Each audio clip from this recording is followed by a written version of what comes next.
Hello everyone, स्वागत है आप सबका पीडब्ल्यू ओनली आईएएस के चैनल पर, जहां पर आज से हम शुरुआत करने वाले हैं हमारे बेसिक्स की, जहां पे हम डिस्कस करेंगे ज्योग्राफी से रिलेटेड कॉन्सेप्ट्स को।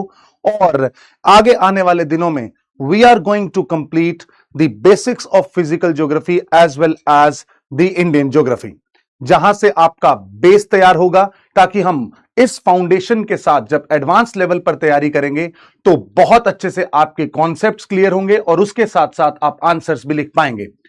सबसे पहला सवाल इस क्लास को मैं शुरू करूं, क्या आप मुझे बहुत अच्छे से देख पा रहे हैं, सुन पा रहे हैं? तो प्लीज मुझे एक जल्दी से क्विक एक्नॉलेजमेंट दीजिए so that we can proceed further. चलिए, yes, I welcome you all to this session guys for the introductory class of geography, where we are going to see what, why and how of this entire subject. Right?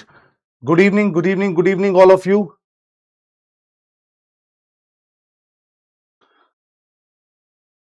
This class is live on YouTube as well, और आगे की classes आपके segment में जो आपकी app है उस पर कंडक्ट की जाएंगी।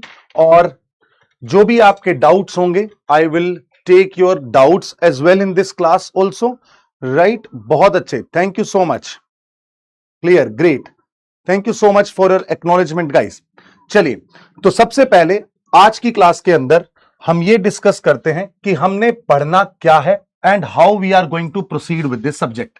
सी, this is lecture number 1 and यहां पर हम ज्योग्राफी की जब शुरुआत कर रहे हैं तब इस सेगमेंट के अंदर हम सबसे पहले डिवीजन करेंगे ज्योग्राफी का। डिवीजन का मतलब है हम इसे कुछ डिफरेंट सेगमेंट्स में डिवाइड करेंगे और उन्हीं सेगमेंट्स को आने वाले सेशंस में कंप्लीट करते हुए आगे बढ़ेंगे। देखिए, जब हम ज्योग्राफी की बात करते हैं तो पहला सवाल मन में उत्पन्न होता है, what exactly this subject is all about, what is geography. और आप लोग जो भी सबसे पहली बार इस सब्जेक्ट को पढ़ रहे हैं, believe me, do not have any kind of fear. बस आपको इन क्लासेस को बहुत गौर से, इत्मीनान से सुनना है, इसके नोट्स बनाने हैं। जैसे जैसे मैं लिखता रहूंगा आप भी साथ साथ लिखते रहें, जिससे आपको क्लैरिटी ऑफ थॉट रहेगा कि हम कैसे इस पूरे सेगमेंट में प्रोसीड कर रहे हैं। जब मैं बात करता हूं ज्योग्राफी की तो पहला सवाल जो मेरे मन में आया वो ये है कि what exactly this segment is all about, what exactly is geography. और हम सब लोगों ने बचपन में हमें पढ़ाया गया है कि जो ज्योग्राफी है, this word geography is derived from 2 words. One we have here is Jio, right? यहां पे पहला वर्ड जो आपके सामने है that is Jio and second word here is graphy, जिसको लाया गया है एक वर्ड ग्राफोस से। और सबसे नैरो और सबसे आसान डेफिनेशन अगर हम ज्योग्राफी की बात करें तो वो क्या है? ग्राफोस का मतलब होता है डिस्क्रिप्शन, एंड जब हम बात करते हैं जियो तो जियो का मतलब है अर्थ। तो इसका मतलब यह हुआ कि अगर हम सबसे पहली चीज डेफिनेशन की बात करें तो definition of geography would be the description of earth. So ये होगी सबसे पहली, सबसे आसान और सबसे नैरो डेफिनेशन, जो कि कहती है कि हमें इस सब्जेक्ट के अंदर अर्थ के डिस्क्रिप्शन को जानना है, हमें अर्थ को जानना है। बट आप लोग ये जानते हैं मेरे दोस्तों कि जो ये ज्योग्राफी है, this is not just about earth, rather one thing that is very very important for us to know that earth को बाकी प्लेनेट से अलग बनाया है किस चीज ने? अलग बनाया है हमने, ह्यूमंस ने।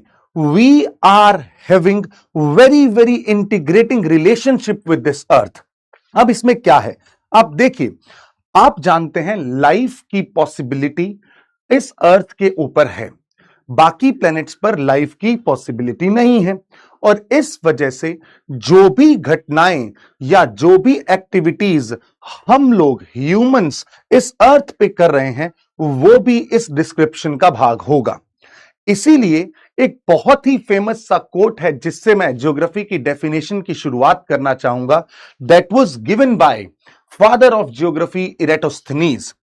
वो क्या कहते हैं, बहुत खूबसूरत सी बात है, समझिएगा दोस्तों। वो कहते हैं कि ज्योग्राफी जो है, this is nothing but study of earth, study of earth age home of main, study of earth age home of main. Basically कहने का मतलब यह है कि यहां पे आपको दो चीजों को इंटीग्रेट करना है। अर्थ का स्टडी तो करना ही है, बट उसके साथ साथ किस रिलेशन में करना है कि ये ह्यूमंस के लिए एक घर भी है। मतलब ह्यूमन और ये हमारा सराउंडिंग जो हमारी अर्थ है, ये एक दूसरे के साथ एक बैलेंस्ड रिलेशन में है, एक इंटीग्रेटेड मैनर में साथ में चल रहे हैं। जैसे धरती के ऊपर उपलब्ध जितने भी लैंड फॉर्म्स हैं, चाहे वो नदियां हैं, चाहे वो पहाड़ हैं, चाहे वो पर्वत हैं, चाहे वो पठार हैं, ये सारे लैंड फॉर्म्स हमारी एक्टिविटीज को प्रभावित करते हैं और हम भी इन लैंड फॉर्म्स को बहुत लार्ज स्केल पर प्रभावित करते हैं। इसका मतलब यह हुआ दोस्तों कि जब भी हम ज्योग्राफी को देखेंगे मेरे प्यारे बच्चों, then there will be an integrated relationship between man and environment. जो ये रिलेशनशिप है, ये एकदम इंटीग्रेटेड रिलेशनशिप है और इसी इंटीग्रेटेड साइंस को ही हम, इसी इंटीग्रेटेड रिलेशन को ही, इसी इंटीग्रेटेड साइंस को ही हम किस सब्जेक्ट के अंदर पढ़ेंगे? We will study all of these things in geography. So पहली डेफिनेशन आप सब ने जानी, geography is nothing but the study of earth. Second definition को अगर हम देखें, that is study of earth as home of men. एक और छोटी सी बात मैं आपको बताऊं, जो ये वाली डेफिनेशन है, पहली डेफिनेशन है, this is relatively a narrow description of geography. ये बहुत ही नैरो एस्पेक्ट है ज्योग्राफी का, राइट।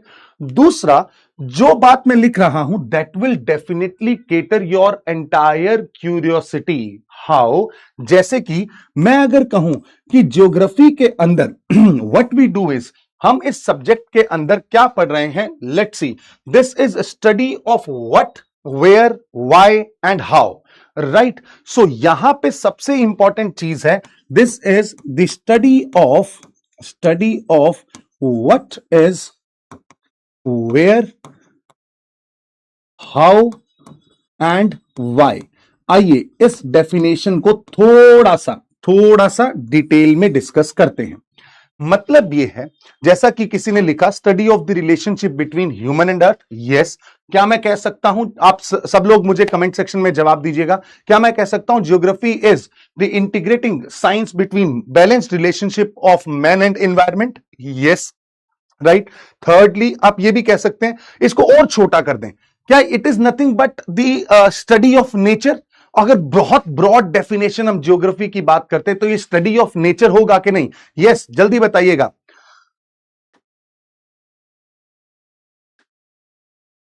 यस, बिल्कुल सही बात है, सब लोग बोल रहे हैं yes, it is the study of nature also. अब यहां पे इस डेफिनेशन को थोड़ा सा ब्रेक डाउन करते हैं, फिर मैं आपकी आगे की क्वेरीज को रिजॉल्व करता हूं। देखिएगा बच्चों, study of what is where, क्या कहां पे है। मान लीजिए मैं आपसे आज पूछूं कि हिमालयाज कहां पे हैं, तो आप जवाब देंगे कि सर हिमालयाज हमारे भारत के अंदर एक क्राउन के रूप में एक्ट कर रहे हैं और नॉर्दर्न डायरेक्शन में आपको दिखाई देते हैं। सो क्या ये आपको ज्योग्राफिकल पर्सपेक्टिव दे रहा है? Yes, so it is what is where. दूसरा सवाल आता है कि ये यहां पे क्यों है? क्योंकि इनका जब फॉर्मेशन हुआ होगा तब कुछ ना कुछ एक्टिविटीज पास्ट में ऐसी हुई जिनकी वजह से इनकी लोकेशन यहां पे है। और तीसरा कि ये यहां पे बने कैसे, उन्हीं सब चीजों को जानना ही ज्योग्राफी है। कोई भी लैंड फॉर्म कहां पे है, कैसे बना, क्यों बना, कब बना, उसके साथ क्या क्या रिलेशंस एग्जिस्ट करते हैं, ह्यूमन उन लैंड फॉर्म्स पे कैसे निर्भर है और वो लैंड फॉर्म्स ह्यूमन की सोसाइटी को कैसे, कल्चर को कैसे इंपैक्ट करता है, this is nothing but geography. That is why you will understand one thing very very clearly. एक और कोट मैं बोल रहा हूं, आप समझिएगा, that is said by Herodotus. जब भी आप ज्योग्राफी को पढ़ेंगे, try to read geography in historical manner and history in geographical manner. What exactly it is? आप जब भी ज्योग्राफी को पढ़ते हैं तब आपको पता लगेगा क्यों हिस्टोरिकल इवेंट्स इन एरियाज में घटित हुए। उसके साथ साथ जब आप हिस्ट्री को पढ़ते हैं तो आपको मालूम चलेगा इन इवेंट्स को शेप वहां की ज्योग्राफिकल लोकेशन ने किया, वहां की ज्योग्राफी ने किया। That is why this subject is considered as mother of all sciences. ये मदर ऑफ ऑल साइंसेस है। आप इसको बहुत प्यार से इत्मीनान से समझेंगे, आपके बहुत सारे डायमेंशंस ओपन होंगे इस सब्जेक्ट के अंदर। जैसा कि आज इस क्लास के बाद हिस्ट्री की क्लास है आपकी, तो आप हिस्ट्री को भी ज्योग्राफिकल तरीके से पढ़ें और ज्योग्राफी के साथ मैं आपको हिस्ट्री के कुछ एस्पेक्ट्स इंटीग्रेट करके दिखाऊंगा। That would be the true relation where we will understand what exactly this subject is all about, right? मैं आपको 1 मिनट कमेंट देख लेता हूं।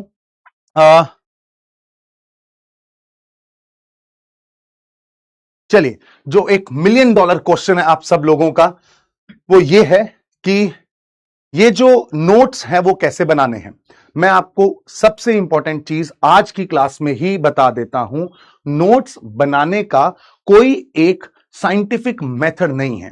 इट इज अबाउट आप जब भी लिख रहे हैं तो आपको कैसे अच्छे से समझ आता है, और उसके साथ आप कभी प्रीवियस ईयर क्वेश्चन प्री का या मेंस का करने की कोशिश करें। अगर आप उससे कर पा रहे हैं तो वो आपका बेस्ट तरीका है। जिस दिन आपका सिलेक्शन हो जाएगा तब आपको एक मौका जरूर दिया जाएगा कि आप भी दुनिया को बताएं कि how to make notes, right? But individually अगर बात करें तो it shall be your own mechanism, आपका खुद का इंडिविजुअल इनोवेशन होना चाहिए कि आप कैसे इन सब चीजों को इंटीग्रेट करके चलेंगे। Third thing that I need to address here is, पहली बात यह है कि जब भी आप इस पूरी सीरीज का हिस्सा बनेंगे तब आपको मैं क्या क्या चीजें करवाऊंगा। यहां पर मैंने अभी सिर्फ आपको बताया है कि ज्योग्राफी की डेफिनेशन क्या है। अब इस डेफिनेशन को हम ओपन करेंगे डिफरेंट डायमेंशंस में, और उन डायमेंशंस को एनसीईआरटी के पर्सपेक्टिव से जो भी हमारे एग्जाम से रिलेटेड रेलेवेंट चीजें हैं उनको हम बेसिक तरीके से पूरा कवर करने की कोशिश करेंगे, ताकि जब आप मेरे साथ एडवांस क्लासेस में होंगे तब आपको मैं आंसर राइटिंग की प्रैक्टिस, कैसे आंसर लिखना है, कैसे अप्रोच करना है, कैसे इन टर्म्स को डेवलप करना है, वो सारी चीजें सिखा दूंगा। But for the time being where people have fear in their mind कि ये सब्जेक्ट बहुत डिफिकल्ट है, बहुत टेक्निकल है, आपको ऐसा जानने की जरूरत नहीं है। मैं आपको छोटे छोटे एग्जाम्पल से बहुत सारी चीजें समझाने की कोशिश करूंगा। बस आपको पेशेंटली इन्हें सुनना है, समझना है और इस पे विचार करना है, right? So geography is an integrated discipline, yes it is true. Now when we talk about this entire thing, हमें क्या नजर आया कि यहां से आप एक चीज समझें। जब आप इस सब्जेक्ट को देखेंगे तब यहां पे आपको 2-3 चीजें समझ में आएंगी। सबसे पहली चीज, अगर हम यहां पे ज्योग्राफी की बात करें तो इसमें 2 मेजर एस्पेक्ट मैं आपके सामने लिख रहा हूं। पहला जो मेजर एस्पेक्ट है इसे हम बोलते हैं फिजिकल ज्योग्राफी, राइट? क्योंकि आप जानते हैं कि आपने अर्थ का डिस्क्रिप्शन देना है और अर्थ के डिस्क्रिप्शन पे बहुत सारे ऐसे लैंडफॉर्म्स हैं जो आपको विजिबली फिजिकली दिखाई दे रहे हैं। You can see mountains, you can see rivers flowing, you can see plateaus, right? You can see valleys that are created. आप सब कुछ देख सकते हैं, ये फिजिकल विजिबल रियलिटी है आपके सामने। और इस रियलिटी को जानना कि कैसे इन सब लैंडफॉर्म्स का फॉर्मेशन हुआ है, that will be catered under this segment of physical geography. But आप ये भी बात समझें कि मान लीजिए, बहुत गौर से समझना, इस फिजिकल ज्योग्राफी के अंदर जो सबसे पहला सेगमेंट होगा इसे हम बोलेंगे जियोमॉर्फोलॉजी। इसे हम क्या बोलेंगे? Geomorphology, right?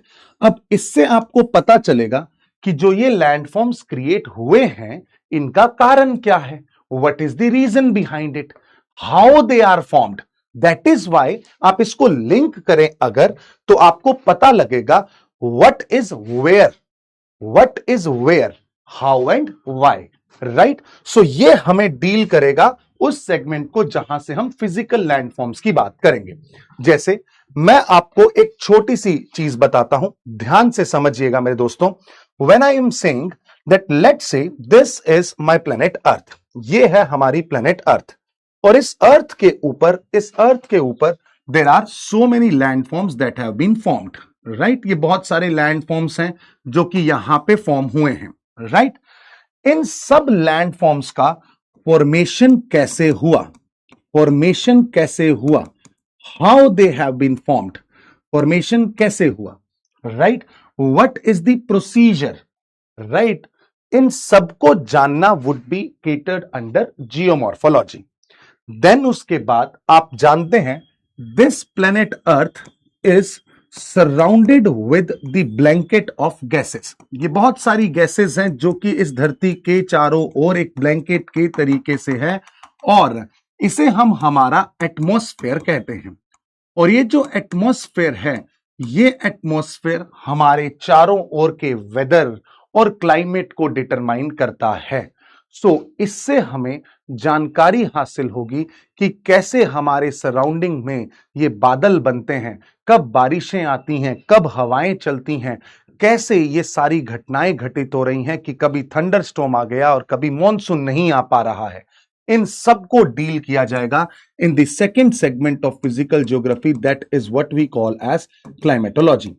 And moreover आप ये बात भी जानते हैं कि अर्थ का एक सबसे इंपॉर्टेंट इंटीग्रेटिंग और सबसे ज्यादा हिस्सा कवर किया हुआ है हमारे ओशियंस ने। तो क्या अगर हम ओशियंस की स्टडी करेंगे, that will also become the part of geography, yes. तो उसे कवर किया जाएगा फिजिकल ज्योग्राफी के थर्ड सेगमेंट, जिसको हम बोलते हैं ओशियनोग्राफी।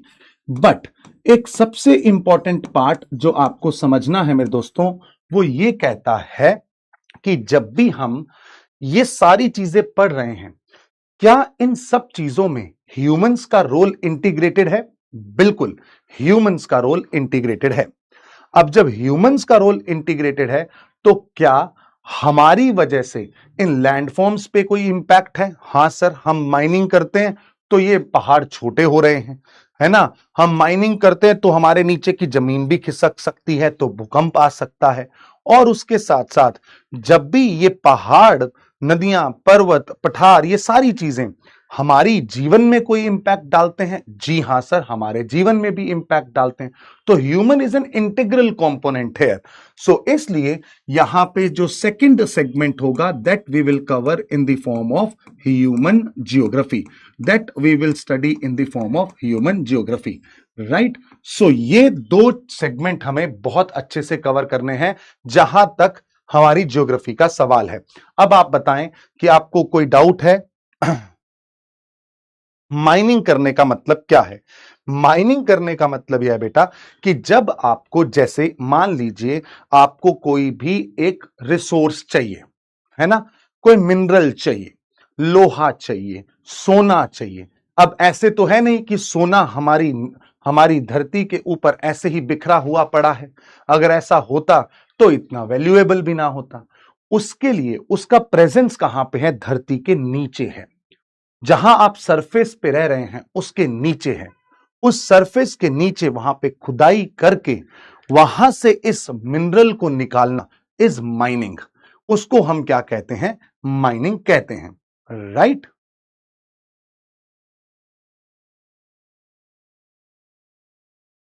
ओके, ह्यूमन ज्योग्राफी को एक्सप्लेन करें। देखिए, मैं आपको एक बात बताता हूं। आप लेट से यहां पे खड़े हैं, राइट। तो आप क्या इस माउंटेन को प्रभावित कर सकते हैं? आपने बोला कि सर मैं अकेला कैसे प्रभावित कर लूंगा। मैंने बोला आपने क्या किया, आपने डायनामाइट लिया और इस माउंटेन के बीच में से टनल निकाल दी। क्या आपने इस पहाड़ को प्रभावित किया? जी हां, प्रभावित किया। बिल्कुल सही बात है कि मैंने इस पहाड़ को प्रभावित किया। क्या इस पहाड़ ने इस ह्यूमन को प्रभावित किया है? जी हां सर। क्यों प्रभावित किया है? क्योंकि आप एक बात समझे, जहां बहुत बहुत ज्यादा पहाड़ी इलाका है, क्या आप वहां पे बहुत सारी पॉपुलेशन पाते हैं या कम पॉपुलेशन पाते हैं? सर वहां तो बहुत कम लोग रहते हैं। प्लेन एरिया जहां पे है वहां पे रहना आसान हो जाता है। तो हमारा सेटलमेंट कैसे होगा? हम कैसे रहेंगे, हम वहां पे कैसी इकोनॉमिक एक्टिविटी करेंगे, क्या हम वहां पे एग्रीकल्चर करेंगे कि नहीं, कैसे हम कपड़े पहनेंगे, कैसे हमारा पॉलिटिकल अरेंजमेंट होगा, ये सारी चीजें भी कैसे डिसाइड की जाएंगी, वहां की टोपोग्राफी के द्वारा, वहां के लैंड फॉर्म्स के द्वारा। इसीलिए ह्यूमन और यहां के जो लैंड फॉर्म है वो एक दूसरे के साथ इंटीग्रेटेड हैं।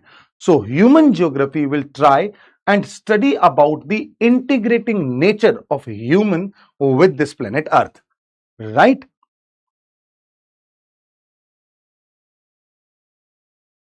बिल्कुल सही बात बोल रहे हैं सब लोग, ठीक है। जियोमॉर्फोलॉजी क्या होता है बेटा? जो जियोमॉर्फोलॉजी है ये कहता है this is nothing but the study of formation of land forms, study of the formation of land forms. Land forms तो आप सब लोगों को अब पता लग ही गए होंगे कि जो भी हमारे माउंटेन्स हैं, प्लेटूज हैं, वैलीज हैं, वो हमारे लैंड फॉर्म्स हैं, right. What is oceanography? The scientific study of oceans, this is study of oceans, तो ओशियनोग्राफी हो गया, राइट। क्लाइमेटोलॉजी में हम हमारे सराउंडिंग में जो एटमॉस्फेयर है उसके हिसाब से क्लाइमेट कैसा बिहेव कर रहा है उसकी स्टडी की जाएगी, ठीक है। अब बताइए सबको समझ में आ गया?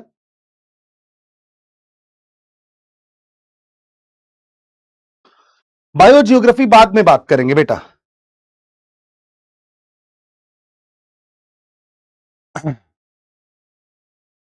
बिल्कुल, जैसे मान लीजिए हमारी इकोनॉमिक एक्टिविटीज क्या हैं? इकोनॉमिक एक्टिविटीज मतलब हम एग्रीकल्चर करते हैं, राइट, या हम किसी इंडस्ट्री के अंदर काम कर रहे हैं, ये सब किस सेगमेंट का भाग होगा? हमारे ह्यूमन ज्योग्राफी का भाग होगा, ठीक है। हां जी, जो मैं अभी नोट बोर्ड पे लिख रहा हूं आप सिर्फ वही नोट कीजिएगा, राइट। सो इसी ह्यूमन ज्योग्राफी के अंदर आप इकोनॉमिक ज्योग्राफी की बात भी करेंगे। बिल्कुल सही बात है, किसी ने बोला बिल्कुल सही बात है सर, इसी के अंदर हम इसकी बात भी करेंगे। डन, डन ना? बहुत अच्छा, बहुत अच्छा। अब देखो, अब बात आती है कि यहां लैंडफॉर्म कैसे बने, यहां ह्यूमंस हैं। अगर हम इन दोनों को वर्ल्ड के परिदृश्य से देखें तो इसे हम, अगर हम इसे वर्ल्ड के परिदृश्य से देखें कि मान लो एक पहाड़ आल्प्स माउंटेन है, सबने डीडीएलजे देखी होगी है ना, स्विट्जरलैंड देखा है, स्विट्जरलैंड में एक पहाड़ है, अगर हम उसकी लोकेशन के पर्सपेक्टिव से देखें तो इसे हम क्या कहेंगे? वर्ल्ड जियोग्राफी कहेंगे। अगर भारत का क्लाइमेट कैसा है, भारत में हिमालय कैसे बने, भारत के अंदर कैसी इकोनॉमिक एक्टिविटीज हो रही हैं, उसे हम जब इंडिया के परिदृश्य से पढ़ेंगे तो इसे हम इंडियन ज्योग्राफी बोलेंगे। चलिए जी, ये हो गया। अब जो डाउट है वो सारे क्लियर हो गए होंगे, right. When you try and study both of them with respect to world it is world geography, with respect to India it is Indian geography, ठीक है। डन रहा, डन रहा, डन रहा।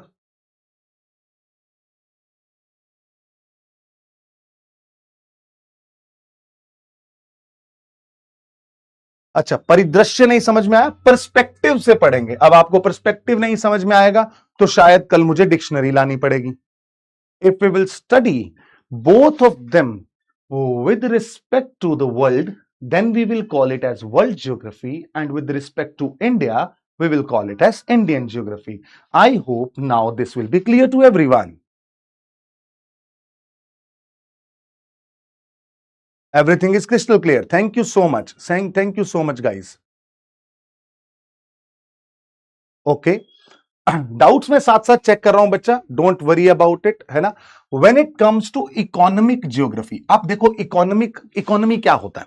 इकोनॉमिक एक्टिविटी में आपको कुछ फायदा, आर्थिक यानी कि कुछ पैसे वैसे की बात होती है ना। अब पैसा कैसे आएगा?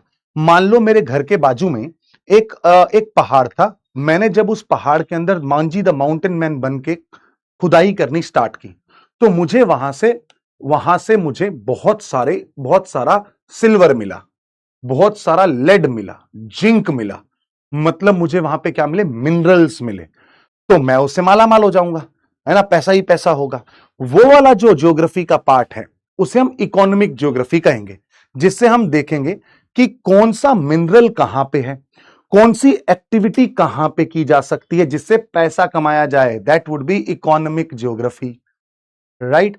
हम कहां पे इंडस्ट्री लगाएं जिससे पैसा ही पैसा हो, that is economic geography, right. कहां पे आईटी सेक्टर का डेवलपमेंट होगा, बेंगलोर में ही क्यों हुआ, क्लाइमेट अच्छा था, है ना, वो कैसे स्पेसिफिकली बेंगलोर ही हुआ, है ना, वो सारा भाग किस में आएगा, that would be under under economic geography, right. तो इकोनॉमिक एक्टिविटी कौन करता है, ह्यूमंस करते हैं, इसीलिए किसका भाग है, ह्यूमन ज्योग्राफी का भाग है। हाँ, पैसा मेरे पास आएगा, मैं जरूर तुम्हें दूंगा, don't worry about it, right. चलिएगा, बहुत अच्छा, बहुत बढ़िया, done, thank you so much guys. Now अब आगे बढ़ते हैं, और अब हमारा जो मेजर काम है वो क्या है, मेजर काम ये है कि ज्योग्राफी के ना जो कंपोनेंट हैं उसमें दो मेजर कंपोनेंट मुझे समझ में आए, इसलिए आज के बाद जो भी मुझे सुन रहा है वो ये बात समझें कि ज्योग्राफी के दो मेजर कंपोनेंट्स हम लेके चल रहे हैं, टू मेजर कंपोनेंट्स, दो मेजर कंपोनेंट्स हैं ज्योग्राफी के, one it is the integrative science, one it is the integrative science, and second it is human, right? So human यहां पे बहुत ही बड़ा रोल प्ले कर रहा है, right? ह्यूमन बहुत बड़ा रोल प्ले कर रहा है, और यहां पे आपको लोकेशन, है ना, उसके साथ साथ लैंड फॉर्म्स, लैंडस्केप्स, जगहें, इन सब की इंफॉर्मेशन दी जाएगी। आज की इस क्लास के अंदर we have to start our session with one particular idea, क्योंकि ये तो वैसे भी आपको पता है, जिन्होंने ब्रिज क्लास अटेंड की थी उन्होंने इसमें उन सब के बारे में जानकारी हासिल की। आज मैं आपको अब कंटेंट डिलीवर कर रहा हूं, पहला चैप्टर जो मैं अभी आज आपके साथ स्टार्ट करूंगा। पहली चीज, आपको क्या पढ़ना है क्या नहीं, वो आप ऐसे समझेंगे कि जो जो चैप्टर मैं यहां पे आपको करवाता रहूंगा वो आप अपनी बुक से, एनसीईआरटी से पढ़ते रहें। अब एनसीईआरटी वाला जो आपको प्रोवाइड की गई है आप उससे भी पढ़ सकते हैं, या आपको उसके बारे में information 6th 7th 8th 9th और 10th इन 5 बुक्स में से किसी भी एक बुक में मिल जाएगी, आप वहां से पढ़ लें, राइट। 8th क्लास की बुक आप फॉलो कर सकते हैं जहां से आपको बहुत अच्छा थोरो अंडरस्टैंडिंग हो जाएगा, डन है। अब यहां पे आपका मेजर काम क्या है, जो भी पढ़ाया जाए उसको बहुत अच्छे से आत्मसात कर लेना। जब हम एडवांस में मिलेंगे तब आपके पास एक बहुत अच्छी अपॉर्चुनिटी होगी कि आप 6th क्लास से लेकर 12th क्लास तक की पूरी एनसीईआरटी को इंटीग्रेट कर चुके होंगे, राइट। सो अब आप ये बात समझिएगा कि मुझसे सवाल पूछा जाता है कि whether this book is sufficient or not. I must tell you my dear friends, no book is sufficient, the kind of examination is, the kind of questions are being asked by UPSC these days, if you will see the kind of questions you're going to be mindly boggled. why? क्योंकि आपको पता ही नहीं चलेगा कि कहां से आया, but फिर भी हमने वो विजडम, हमने वो तैयारी, वो विट, वो डेवलपमेंट करना है कि चाहे हमने इसके बारे में जस्ट थोड़ा सा आइडिया है तो भी हम सही आंसर कर सकें, ठीक है। तो चलिए, कोई कुछ भी सफिशिएंट नहीं है, आप यहां पे पढ़ें, आपको बहुत सारी इंफॉर्मेशन मिलेगी। धीरे धीरे, अभी तो जस्ट शुरुआत है, लंबी जर्नी है, तो पेशेंटली इसको आगे लेकर चलेंगे, ठीक है। और अब अगर हम बात करें यहां पे सबसे पहली चीज जो आपको समझनी है, we are going to start with geomorphology, right. अब अगर मैं बात करूं, अब मेरे कुछ सवाल हैं आपसे, उन सवालों का आप जवाब देंगे और उससे आपको समझ में आएगा कि हमारा पहला चैप्टर जो है वो होने वाला है interior of earth. The very first chapter we are going to start here is with interior of earth, ठीक है। हम अर्थ के इंटीरियर से स्टार्ट करेंगे ताकि आपको पता लगे कि इस दीन दुनिया में हो क्या रहा है। अभी थोड़े दिन पहले कुछ समय पहले अगर आपने न्यूज़पेपर पढ़ा होगा तो फिलीपींस के अंदर बड़ा तेज भूकंप आया, अच्छा खासा भूकंप आया, काफी लोगों की उसमें जान गई। इसके साथ साथ आप देखते हैं कि ये जो अर्थक्वेक है, हिला तो हमारी दुनिया देता है, हिला तो सरफेस को देता है, बट इस अर्थक्वेक का जन्म कहां हुआ, कहां से ये जन्म हो रहा है अर्थक्वेक का, कहां से इसकी शुरुआत है, from where this earthquake is coming, source क्या है इसका। मैंने जब जानने की कोशिश की तो इसका सोर्स कहां मिलेगा आपको, the source of this earthquake is interior to the earth.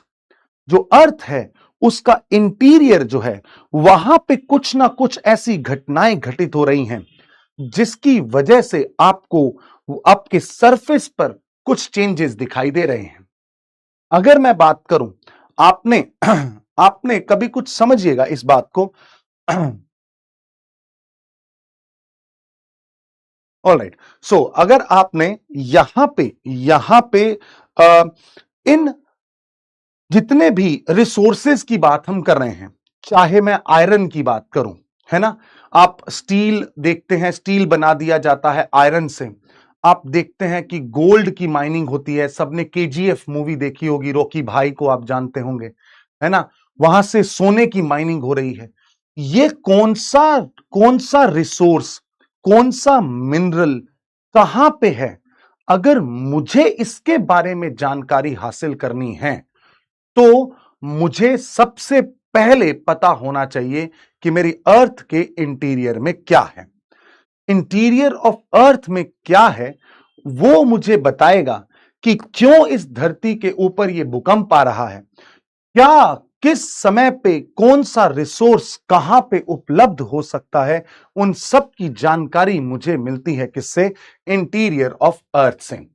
जो टेक्टोनिक मूवमेंट प्लेट्स बोल रहे हैं, अभी रुकिए जरा, सब्र कीजिए, आपको सब पता लग जाएगा। राइट, सो मेरा पहला सवाल यह है कि जब हम इंटीरियर ऑफ अर्थ को पढ़ते हैं तो मेरा सवाल यह है, हमें इसको जानना क्यों है। Why to know about interior of earth, क्यों जानना है इंटीरियर ऑफ अर्थ को। Right, why to know about interior of earth. Right, and to someone I must answer in a chat box that he has said no question have been asked in CDS from my notes.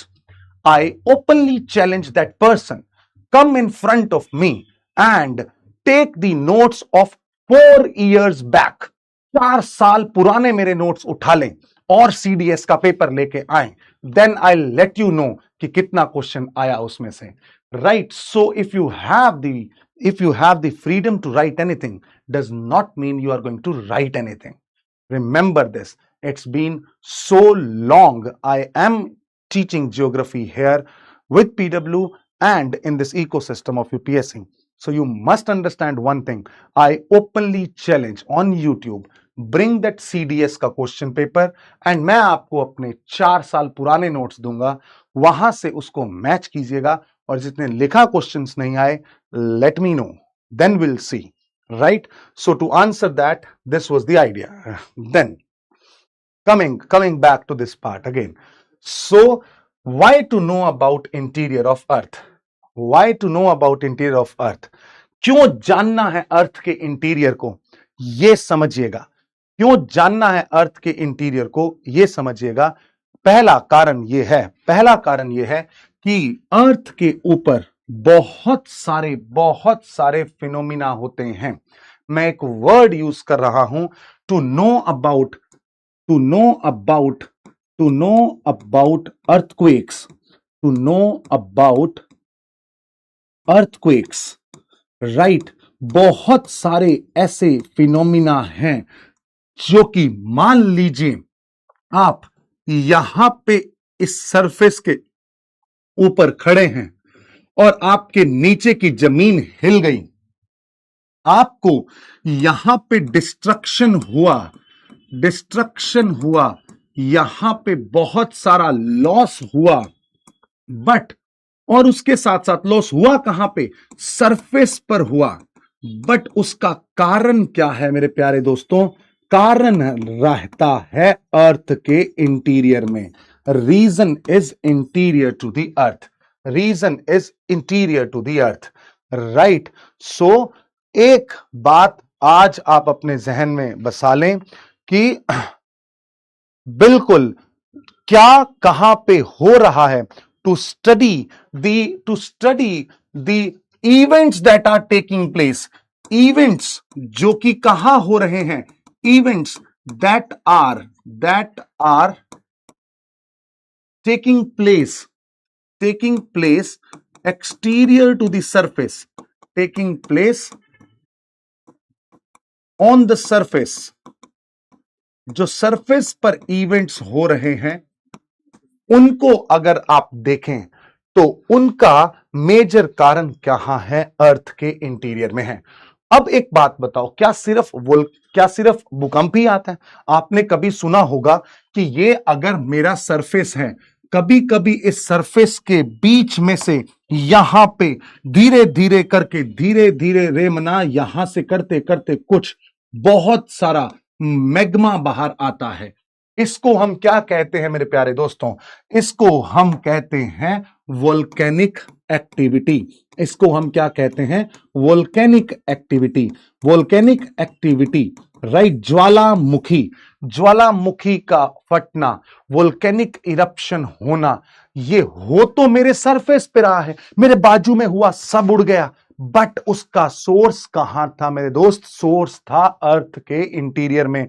तो मुझे अगर जानना है कि earthquake कैसे आ रहे हैं, मुझे अगर जानना है वोल्केनोज का कारण क्या है, तो इन सबको जानने के लिए मुझे बेहतर इंफॉर्मेशन चाहिए। किसकी? अर्थ के इंटीरियर की। लोग सीधा पढ़ना स्टार्ट कर देते हैं डायरेक्ट सोर्स, इनडायरेक्ट सोर्स। नहीं बेटा, पहले ये समझ तो सही कि जानना क्यों है, किस लिए जरूरत पड़ी अर्थ के इंटीरियर को जानने की। बताओ मेरे प्यारे दोस्तों, समझ में आया?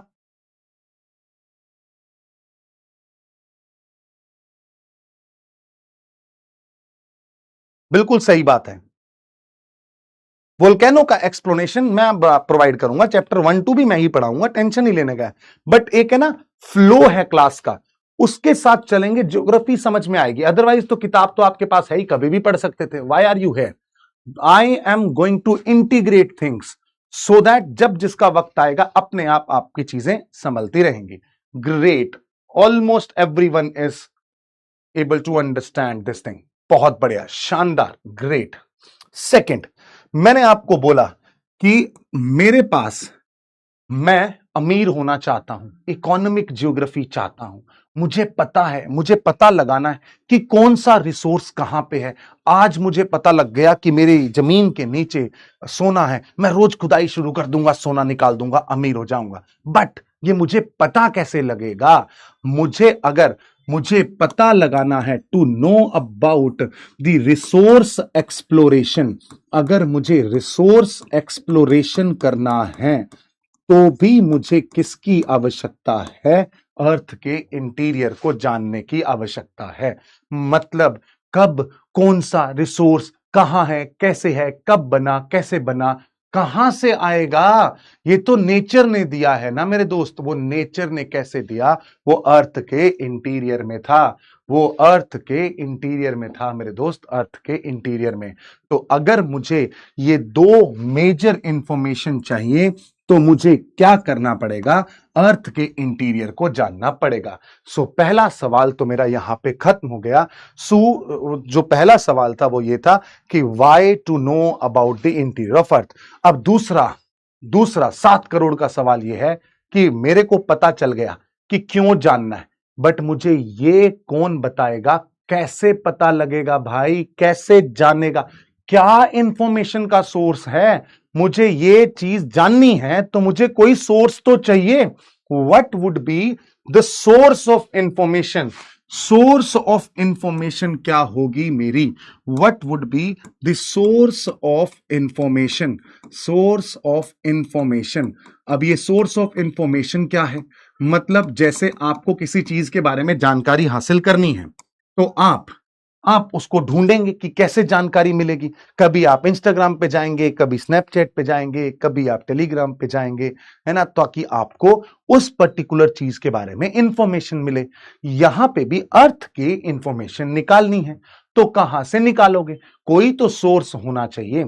मेरे को एक व्यक्ति आया, बड़ा ही समझदार, वो कहता सर कुछ सोर्सेस तो ऐसे हैं जिनसे डायरेक्टली मुझे अर्थ के बारे में पता लग जाएगा।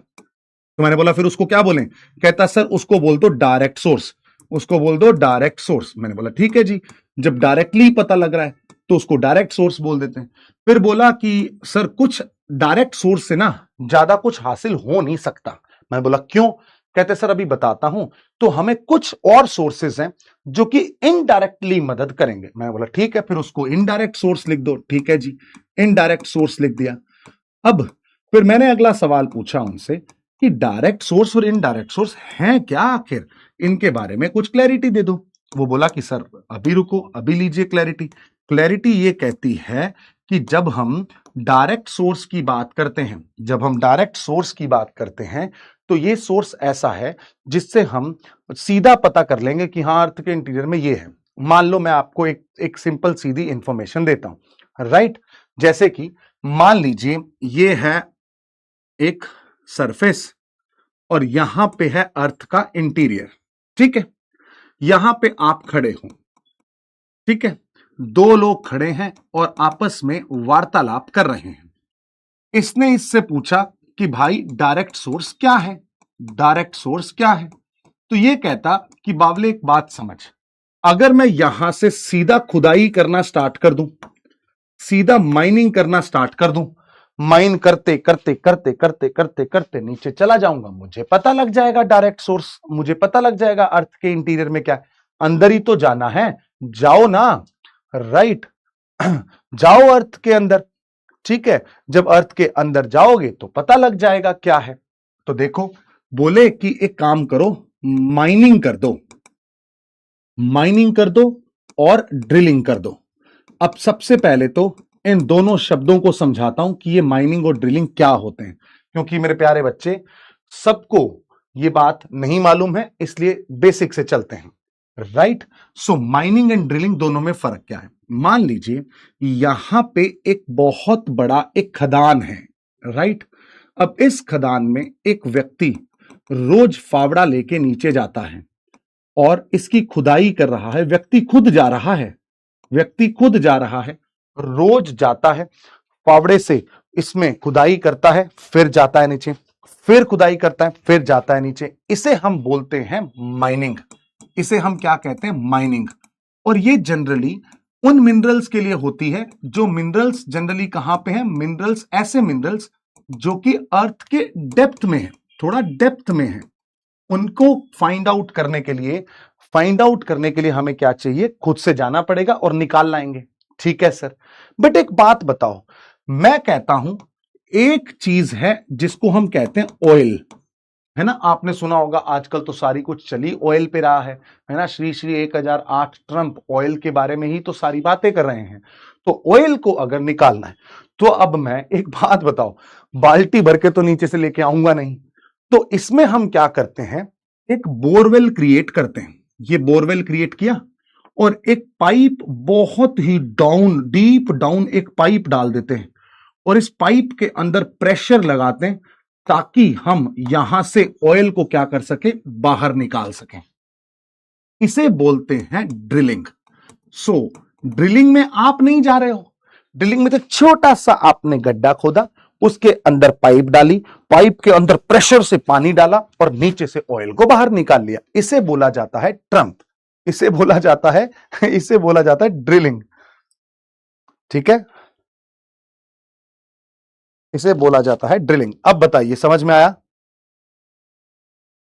अभी आप आज के लिए कोई बुक ना पढ़ें बच्चा, पहले हम समझें।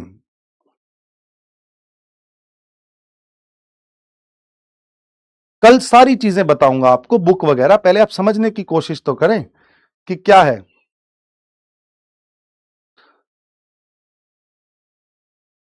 डन, बहुत बढ़िया, बहुत बढ़िया। ट्रंप लिखूंगा नहीं बट मैं यहां पे, ठीक है? सो ड्रिलिंग के अंदर, ड्रिलिंग का मतलब क्या है? ड्रिलिंग का मतलब है process of creating, process of creating deep holes to extract resource. Resource को एक्सट्रैक्ट करने के लिए आपने डीप होल जो क्रिएट किया वो हम देख रहे हैं। ठीक है, चलो डन है। इसके बाद सर माइनिंग में क्या होता है? माइनिंग में हम क्या करते हैं?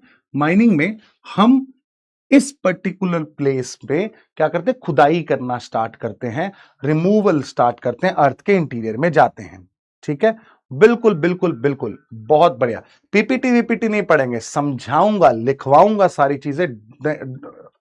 राइट, आपको इसमें घबराने की जरूरत नहीं है। Let me see the comments here as well. कुछ कमेंट्स मेरे इस साइड में भी हैं, मेरे को वो भी देखने दीजिए। Okay, people are asking. ठीक है, माइनिंग की डेफिनेशन बता दीजिए। ठीक है, सो माइनिंग की डेफिनेशन है, माइनिंग इज एक्सट्रैक्शन और exploration of valuable resource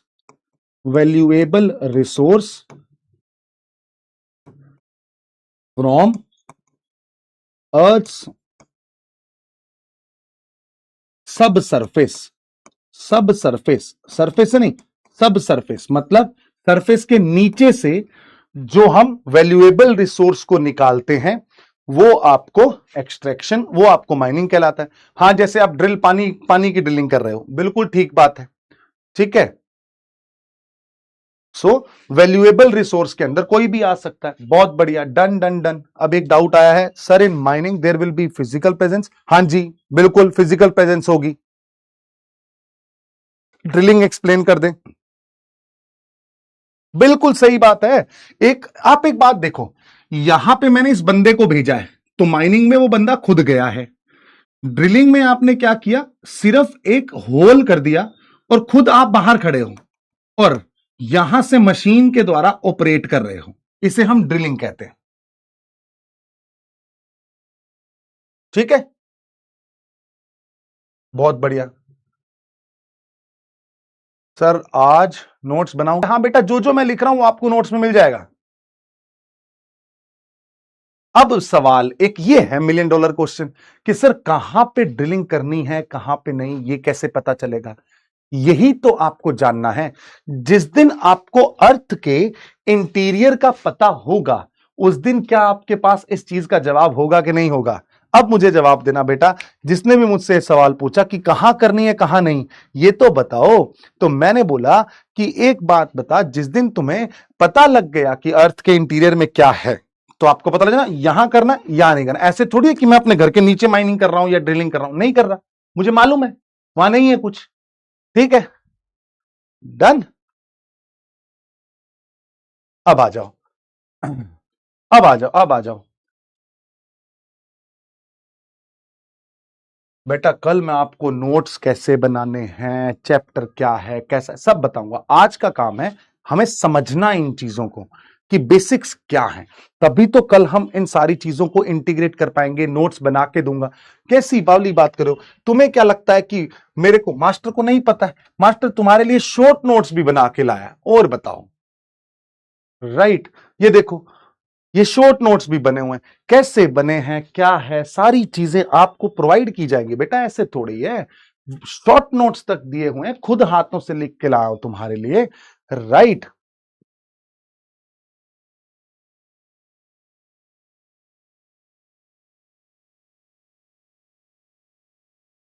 done रहा।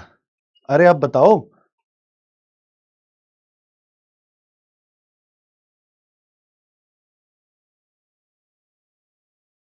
आज सिर्फ जो मैं यहां पे लिख रहा हूं मेरे मित्र, आप सिर्फ वही लिखें।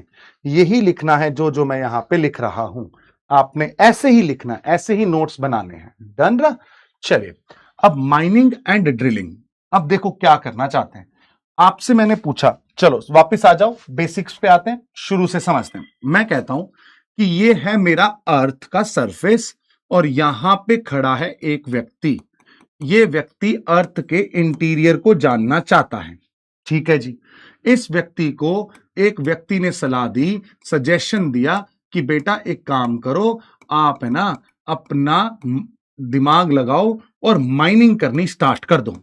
मैंने आज ही मेहनत करनी स्टार्ट की, माइनिंग करनी स्टार्ट की। मैंने आज माइनिंग करी, ठीक है जी, 50 मीटर माइनिंग कर दी, अगले दिन 100 मीटर, फिर और उत्साह हुआ, फिर मेरे को लगा मैं अर्थ के अंदर जाके रहूंगा, देखूंगा कि क्या है क्या। बट हुआ ये कि 3 किलोमीटर के बाद, सॉरी 4 किलोमीटर के बाद जब मैं अर्थ के इंटीरियर में पहुंचा तो मुझे ऐसा लगने लगा कि भाई अंदर तो गर्मी बहुत है, तापमान भी बहुत है, इसके नीचे गया तो भस्म हो जाऊंगा, तो भाई क्या करूं। बट हां यह बात जरूर है कि मैंने 4 किलोमीटर तक क्या है यह तो जान लिया, है ना। सो यहां पे हम समझें तो यह पता लगेगा माइनिंग एंड ड्रिलिंग से। माइनिंग में हमने क्या किया, साउथ अफ्रीका के अंदर कुछ गोल्ड माइंस हैं, साउथ अफ्रीका के अंदर गोल्ड माइंस हैं। इन गोल्ड माइंस की जब डेप्थ देखी तो ये थी अराउंड 3.9 किलोमीटर। तो मुझे 4 किलोमीटर तक का तो सारा पता लग गया कि क्या है।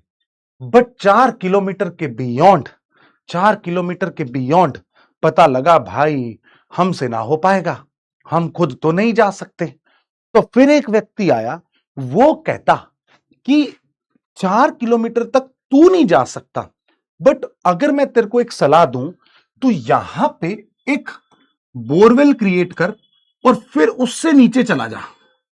मैंने बोला बात तो सही है, मतलब अगर माइनिंग से सिर्फ 4 किलोमीटर तक की इंफॉर्मेशन है तो ड्रिलिंग से तो ज्यादा इंफॉर्मेशन हासिल कर सकता हूं। ठीक है जी, एक प्रोजेक्ट आया, एक प्रोजेक्ट चलाया गया, ध्यान से सुनना, बहुत प्यारी सी बात है, राइट। एक प्रोजेक्ट आया, इस प्रोजेक्ट एक प्रोजेक्ट आया, उस प्रोजेक्ट का नाम था डीप ओशियन ड्रिलिंग प्रोजेक्ट। मतलब आपने ओशियन के अंदर अब डीप ड्रिलिंग करनी है, ठीक है। रशिया के पास ये प्रोजेक्ट आया, आर्कटिक ओशियन के अंदर कोला पेनिनसुला के पास, और सोचा कि यार हम ड्रिलिंग करके पता कर लेंगे अर्थ के इंटीरियर क्या है, आज जान के ही रहेंगे, राइट। तो मशीन लगा दी, सही बात है, किसी ने बोला मशीन लगा दी। अब मशीन लगा के पहुंचा, इस प्रोजेक्ट की जो डेप्थ निकली वो बेटा निकली कितनी, 12 किलोमीटर। 12 किलोमीटर, इसके बियॉन्ड मशीन भी फेल हो गई, इसके बियॉन्ड क्या फेल हो गई, मशीन भी फेल हो गई, राइट। सो क्या मैं कह सकता हूं कि माइनिंग एंड ड्रिलिंग एक सोर्स ऑफ इंफॉर्मेशन तो है, डायरेक्ट सोर्स ऑफ इंफॉर्मेशन तो है, बट इनसे मुझे सिर्फ 12 किलोमीटर तक का मैक्सिमम इंफॉर्मेशन प्राप्त हो पा रहा है। बिल्कुल, अगर इतना ही है, गोल्ड माइंस कैसे बनता है वो आपको पता लगेगा, अभी धीरे धीरे पता लगेगा, ठीक है। बहुत इजी है, बिल्कुल सही बात है, किसी ने जवाब दिया। हां ये नोट आपको मिलेगा। ड्रिलिंग में खुद नहीं जा रहा आदमी, मशीन भेज रहा है, माइनिंग में खुद जा रहा है। अब इसीलिए तो आप देखो ना मेरे प्यारे बच्चे कि वो माइनिंग में तो 4 किलोमीटर के बाद हाथ खड़े कर दिए, ठीक है। साउथ अफ्रीका में माइनिंग कैसे किया बेटा, अभी मैं एक काम करूंगा, नेक्स्ट क्लास के अंदर एक फावड़ा लेके आऊंगा और आपको माइनिंग करके दिखाऊंगा, ठीक है। लाइव माइनिंग करेंगे हम यहां पे, और फिर खोदते खोदते हम भी गर्त में चले जाएंगे, अगर हमारा यही विजडम है, ठीक है। माइनिंग कैसे किया, माइनिंग इज माइनिंग, ठीक है। अब कईयों को मेंस के क्वेश्चन करने हैं, कईयों को माइनिंग की डेफिनेशन जाननी है ना। धन्य हम, चलिएगा और आगे बढ़ते हैं। अब इनसे तो मुझे कुछ सिग्निफिकेंट सोर्स ऑफ इंफॉर्मेशन हासिल नहीं हुआ, ठीक है। अब अब एक बात समझो,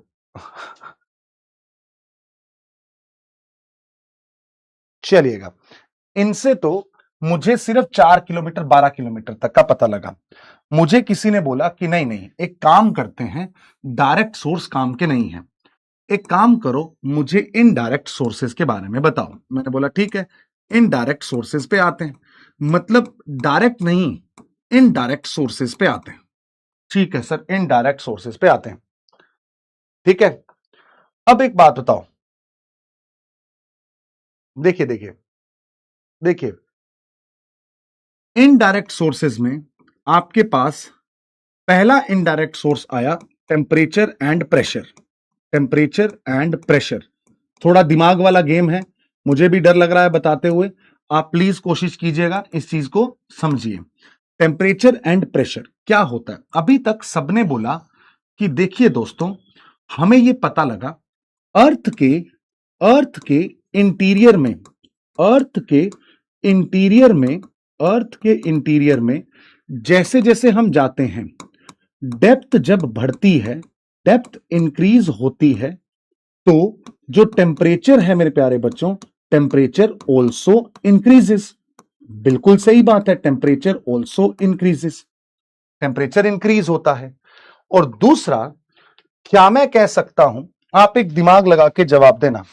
मेरे हाथ में ये फोन है, ठीक है, ये फोन, इसके ऊपर मैंने एक और लेयर चढ़ा दी, फिर इसके ऊपर एक और लेयर चढ़ा दी, फिर उसके ऊपर एक और लेयर चढ़ा दी, और लेयर चढ़ा दी, और लेयर चढ़ा दी, और लेयर चढ़ा दी।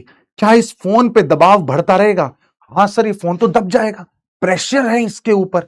तो क्या अर्थ के इंटीरियर में टेम्परेचर तो बढ़ता है, temperature also increases, but depth increase होती है, टेम्परेचर इंक्रीज होता है। बट उसके साथ साथ आप ये भी देखिए, टेम्परेचर, बट उसके साथ साथ प्रेशर भी तो इंक्रीज होगा। Temperature and pressure increases, temperature and pressure increases, increase होता है, टेम्परेचर और प्रेशर इंक्रीज होता है। बहुत बढ़िया। प्रेशर डिक्रीज नहीं होगा बेटा, प्रेशर इंक्रीज होगा, प्रेशर इंक्रीज होगा। बहुत बढ़िया, प्रेशर ऑल्सो इंक्रीजेस। अब एक बात बताओ, मैं आपको एक डेटा देता हूं, बहुत ध्यान से समझना। रिमेंबर, फैक्ट को याद रखना है। फैक्ट क्या है? फॉर एवरी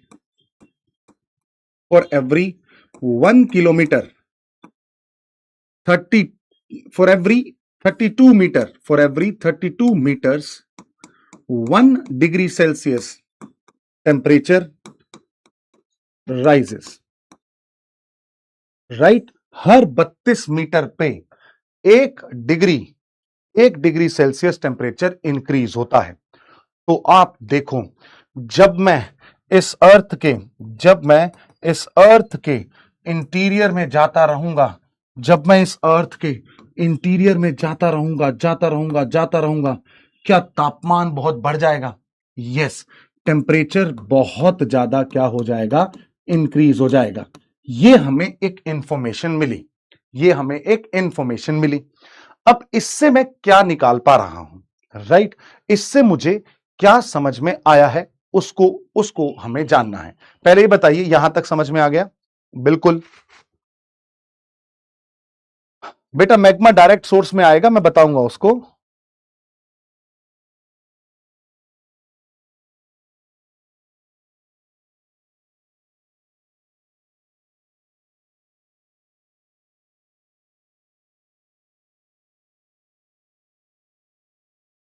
ऑक्सीजन का क्या होगा बेटा? ऑक्सीजन बहुत ही कम होती जाएगी ना, इसलिए, नहीं तो पाताल लोक में तुम भी होते, मैं भी होता, तापमान ही बहुत है ना? बहुत बढ़िया। अब मुझे यहां से क्या पता लगा, क्या इंफॉर्मेशन मिली? मुझे ये इंफॉर्मेशन मिली कि अर्थ का इंटीरियर जो है, जब हम अर्थ के इंटीरियर की बात करते हैं, अर्थ का जो इंटीरियर है, यहां पे जब टेम्परेचर ज्यादा है और प्रेशर भी ज्यादा है, अर्थ interior is made up of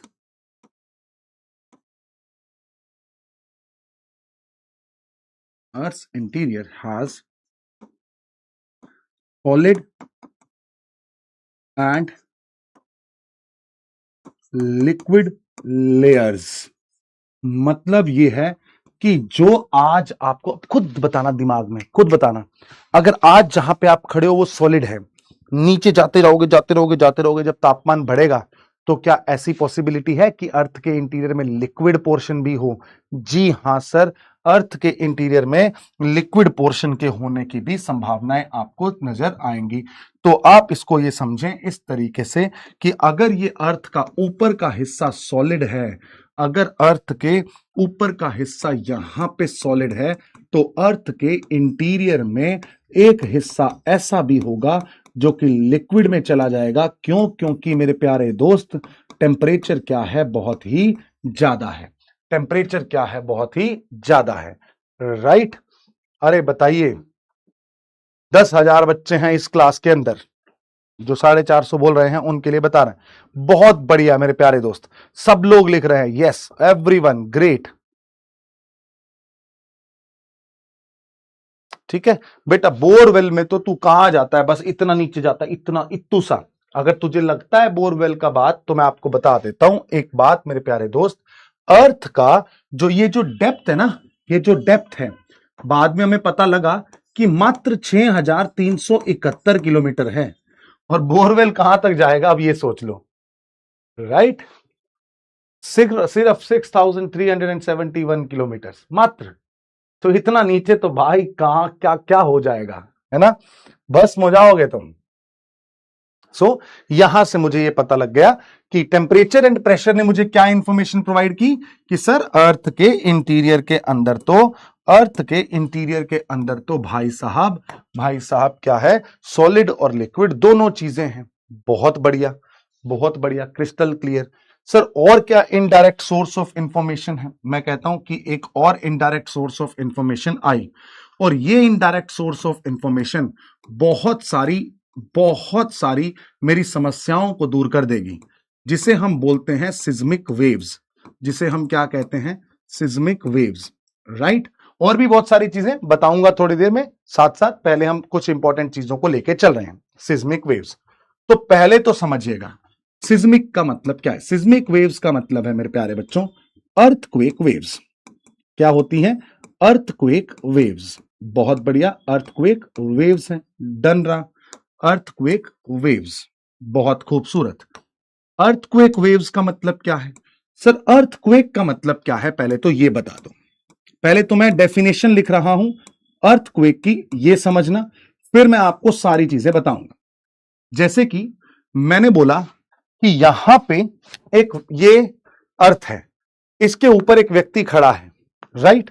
और ये व्यक्ति खड़ा है इसके ऊपर, थोड़ी देर बाद ये हिल गया, इसका शेकिंग हो गया, इसका हालात और जज्बात दोनों बदल गए। Right? This is what we call as shaking. ये अर्थ की जो शेकिंग होगी, इससे क्या होगा भाई? हालात और जज्बात दोनों बदल जाएंगे। So what we are saying here is earthquake waves का मतलब क्या है? अर्थक्वेक का मतलब क्या है? Shaking of earth surface. जो अर्थ है, shaking of earth surface. Right? अगर अर्थ का सरफेस शेक होगा, अर्थ का सरफेस शेक होगा, तो उसका कारण क्या है? कारण क्या है? Due to release of energy. Release of energy. अब एक बात बताओ, मैं यहां पे खड़ा हूं, मुझे तो कोई शेक नहीं कर पा रहा, मैं ऐसे स्टिल खड़ा हूं, मेरी जो धरती है वो भी खड़ी है। बट अगर शेक होगा तो इसका मतलब क्या है? किसी ने नीचे से जमीन खींची है, किसी ने एनर्जी लगाई है, किसी ने फोर्स लगाया है। तो ये जो शेकिंग है, this shaking of earth surface is due to the release of energy, is due to release of energy. But sir ये एनर्जी रिलीज होती कैसे? सर एनर्जी निकलती कैसे है? एनर्जी कैसे निकलती है? सर एनर्जी इस तरीके से निकलती है, इस तरीके से निकलती है। सर कैसे निकलती? सर ये जो एनर्जी निकलती है due to release of energy in the form of waves, in the form of waves. किस फॉर्म में निकलती है? In the form of waves. इसे हम क्या कहते हैं? इसे हम कहते हैं अर्थक्वेक वेव्स। इसे हम क्या कहेंगे मेरे प्यारे दोस्तों? Earthquake waves. तो ये बात आपको समझ में आई होगी। Please do right yes in the chat section if you have understood this. Earthquake waves कहां से आई है वो मैं बताऊंगा, अभी रुक जाओ। मैंने तो बस ये बोला, आप समझो कहां से आई है वो मैं अपने आप बताऊंगा। कैसे आएगी, कौन सी एनर्जी होगी, कितनी होगी, अभी रुक जाओ। आप तो ये समझो कि कोई आया, आके हिला गया, अब वो कौन आया, कैसे आया, यही तो ज्योग्राफी का जवाब है। यही तो ज्योग्राफी आगे आने वाले समय में जवाब देगी आपको। यही तो मैं जवाब दूंगा आपको आने वाले समय में। राइट। अरे धड़ाधड़ धड़ाधड़ यस चल रहा, बहुत बढ़िया बहुत बढ़िया। राइट, चलिएगा। अब एक बात समझो, मान लीजिए यहां पे एक ऐसे मान लीजिए दिस इज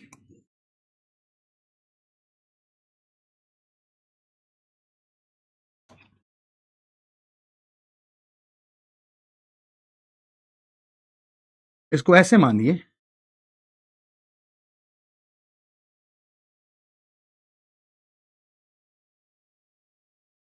ये जो सरफेस है अर्थ का, यहां पे एक व्यक्ति खड़ा है मेरे जैसा। ये अर्थ का क्या है, इंटीरियर है। ये अर्थ का क्या है, इंटीरियर है। बहुत बढ़िया। अर्थ का क्या है, इंटीरियर है। अब अर्थ के इंटीरियर में से मैं एक क्वेश्चन ले लेता हूं, अर्थ के डेप्थ के बारे में पता लग जाए। हाँ, अर्थ के डेप्थ के बारे में सब पता लगेगा, सब पता लगेगा। ठीक है, अगर आज ही स्पीड बढ़ा दी तो भैया उड़ जाएंगे लोग। अर्थ का इंटीरियर है, इस इंटीरियर में से बहुत सारी एनर्जी रिलीज हुई। ये वो पॉइंट है, ये वो पॉइंट है इंटीरियर में, पॉइंट है from where energy is released, from where energy is released. कारण मैं अभी नहीं जानना, बताएंगे आपको। From where energy is released, अगर यहां से एनर्जी रिलीज हुई है तो किस रूप में हुई है, ये रूप में हुई है वेव, यानी कि इस तरीके से ये एनर्जी आगे चल रही है। तो इस वेव को मैंने क्या बोला सर, अर्थक्वेक वेव्स। ये जो पॉइंट है, बताइएगा मेरे दोस्तों, जहां से एनर्जी रिलीज हुई है, इस पॉइंट को क्या कहते हैं, इस पॉइंट को क्या बोला जाता है जहां से एनर्जी रिलीज हुई है, ये मैं जानना चाहता हूं। क्योंकि बहुत सारे लोग एपीसेंटर लिख रहे हैं, जो एपीसेंटर लिख रहे हैं वो सही नहीं लिख रहे हैं, जो एपीसेंटर लिख रहे हैं वो सही नहीं लिख रहे हैं।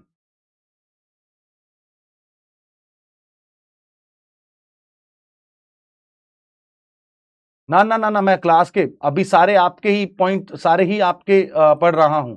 जो अभी भी लोग बोल रहे हैं कि सर दिस इज, कई लोग बोल रहे हैं ना हाइपोसेंटर, कई बोल रहे हैं फोकस, कई बोल रहे हैं कई बोल रहे हैं एपीसेंटर। तो अलग अलग मेरे को जवाब आ रहे हैं, focus, epicentre, core. Okay great. तो अब देखिएगा, मिलान कीजिए। इसे बोला जाता है मेरे दोस्तों फोकस, या इसे बोलते हैं हाइपोसेंटर, या इसे हम क्या बोलते हैं, हाइपोसेंटर। राइट। ये वाला जो भाग है ये है सरफेस, ये है सरफेस, और ये है सरफेस का इंटीरियर, ये है सरफेस का इंटीरियर। सर एक और तरीके से समझा दो, लीजिए एक और तरीके से समझ लेते हैं। इसको ऐसे समझिए मेरे दोस्तों, मान लीजिए दिस इज आर अर्थ का सरफेस, ये है अर्थ का सरफेस। ठीक है, यहां से एक पॉइंट है, इस पॉइंट से एनर्जी रिलीज हुई है। तो ये जो एनर्जी रिलीज हुई, यहां पे एक व्यक्ति खड़ा है। राइट। ये जो पॉइंट है इसे बोलेंगे फोकस और हाइपोसेंटर। और मेरे दोस्तों ये फोकस और हाइपोसेंटर जो है ये होता है इंटीरियर ऑफ अर्थ के अंदर। ये कहां पे है, इंटीरियर के अंदर है। बिल्कुल ठीक है, बहुत बढ़िया बहुत बढ़िया। किसी ने लिखा एपिसेंटर के बारे में भी लिखा है किसी ने, अब सारे फोकस बोल रहे हैं, बहुत बढ़िया, ग्रेट ग्रेट ग्रेट। चलिए आगे बढ़ते हैं। आगे बढ़ के हमें पता लगा इस बार ये जब ये वाला जो पॉइंट है सरफेस पे, जो पॉइंट है जो कि इस हाइपोसेंटर से क्लोजेस्ट है, जो कि इससे क्या है, क्लोजेस्ट है। सरफेस पे जो पॉइंट जो कि इस फोकस से क्लोजेस्ट है, सरफेस के पॉइंट को बोला जाता है एपीसेंटर। राइट। सो एपीसेंटर कहां पे है बेटा, एपीसेंटर है सरफेस पे, और हाइपोसेंटर कहां पे है, इंटीरियर में। तो अब आप मुझे बताएं, you are going to tell me one thing my dear friends, at which place you will see maximum destruction on surface, surface पे मैक्सिमम डिस्ट्रक्शन कहां पे होगा sir? The point where we have epicenter, this is the point of maximum destruction. That is why whenever any earthquake comes, जब भी कोई earthquake आता है वहां पे आपको हमेशा एक वर्ड दिखाई देगा एपिसेंटर, कि उसका एपिसेंटर ये था, उसका एपिसेंटर ये था, राइट? बहुत बढ़िया, ग्रेट, सबको समझ में आ रहा, मतलब 95 to 97% of the population is getting my things. Great great great. चलिए अब यहां से आगे बढ़ते हैं। अब मुझे जानना है कि सर ये अर्थक्वेक वेव्स को रिकॉर्ड कैसे करते हैं। मैंने बोला इस अर्थक्वेक वेव्स को रिकॉर्ड करने के लिए एक इंस्ट्रूमेंट होता है, और इस इंस्ट्रूमेंट को हम बोलते हैं सिस्मोग्राफ। इसको हम क्या बोलते हैं? सिस्मोग्राफ।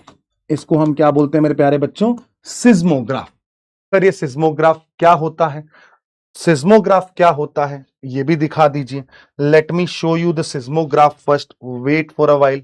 अगर आप यहां पे देखेंगे मेरे प्यारे दोस्तों, तो टेंशन नहीं लेनी, यहां पे आओगे तो आपको पता लगेगा ये क्या है, फोकस है।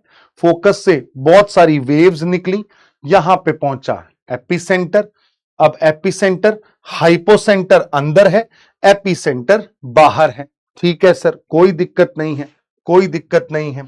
अब ये वाला जो इंस्ट्रूमेंट आप देख पा रहे हैं, this is the instrument we call as seismograph. ये सिस्मोग्राफ जो है ये रीड करता है किसको? रीड करता है अर्थक्वेक की वेव्स को। ये रीड करता है किसको? अर्थक्वेक की वेव्स को। I hope it is clear with everyone. ये अर्थक्वेक की वेव्स को रीड करता है। फॉल्ट अभी पता लगेगा। फॉल्ट का मतलब क्या है? ब्रेक, रिफ्ट, दरार। जहां दरार आ गई वहां फॉल्ट क्रिएट हो गया, तुम्हारे और तुम्हारे मित्र के बीच में फॉल्ट क्रिएट हो गया, दैट इज दरार। बिल्कुल रिकॉर्ड करता है, रीड करता है अर्थक्वेक वेव्स को। बहुत बढ़िया, चलिए आ जाइए सिस्मोग्राफ। अब किसी ने मुझसे पूछा सिस्मिक वेव्स क्या होती हैं? बेटा यहां पे लिखा हुआ है सिस्मिक वेव्स को हम एक और नाम देते हैं earthquake waves.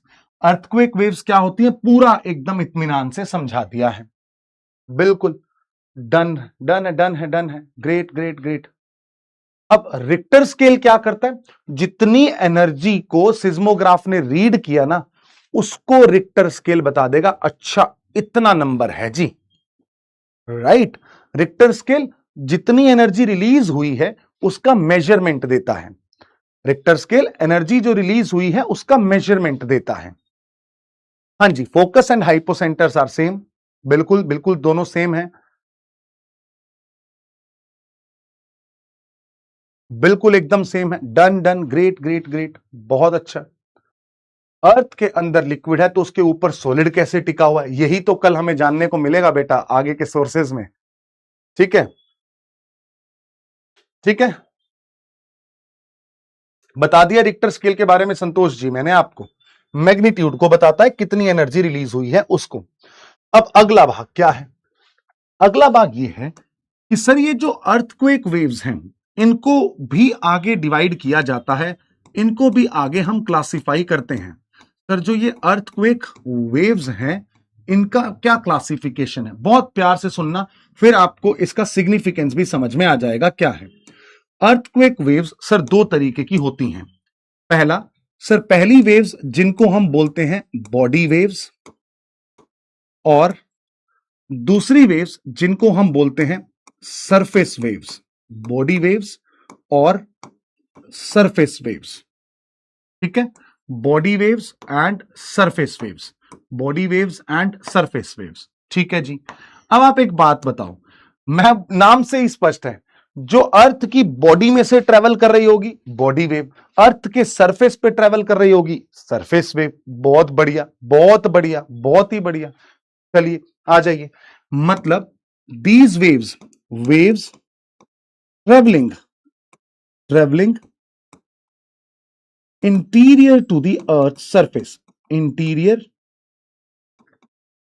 Interior to earth surface, जो अर्थ के सरफेस के इंटीरियर में ट्रेवल कर रही हैं, उसे हमने क्या बोला है? बॉडी वेव्स बोला। और मान लो, आप एक बात समझो, ये हमारा, अगेन मैं हर बार एक छोटा छोटा डायग्राम बना के समझा रहा हूं, ठीक है? तो ध्यान से सुनना। ये वो पॉइंट है जिसको हम फोकस कहते हैं, जहां से एनर्जी रिलीज हुई, ठीक है? अब यहां से एनर्जी रिलीज हुई, ये वेव्स चल रही हैं, चल के ये अर्थ के ऊपर जो यहां पे रॉक्स पड़े हैं, क्या इनके साथ इंटरैक्ट करेगी? बिल्कुल। अर्थ के सरफेस पे जो रॉक्स हैं उनके साथ इंटरैक्ट करेगी, बिल्कुल।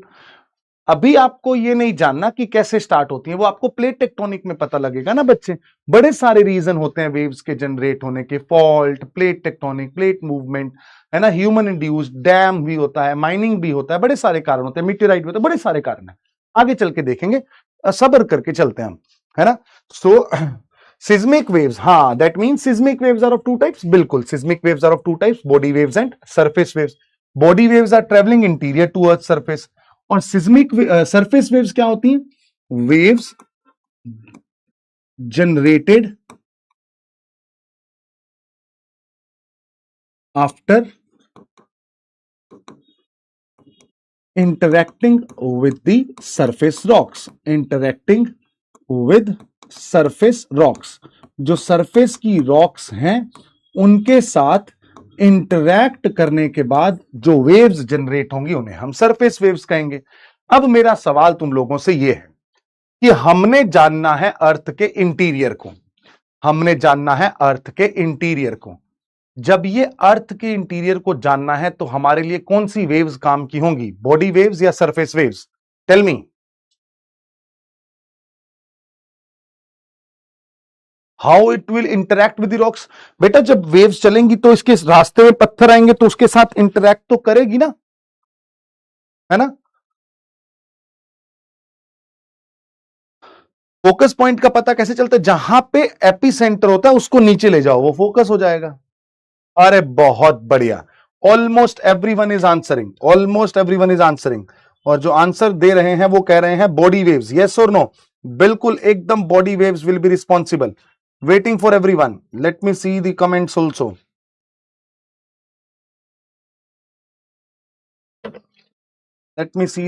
ऑल्सो। बिल्कुल डन रहा, चलिएगा। सो अब हमारी information, body waves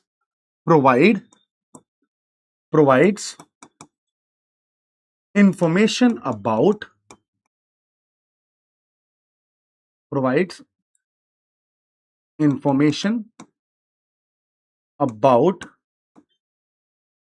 interior of earth, ये हमें समझ में आ गया। तो अब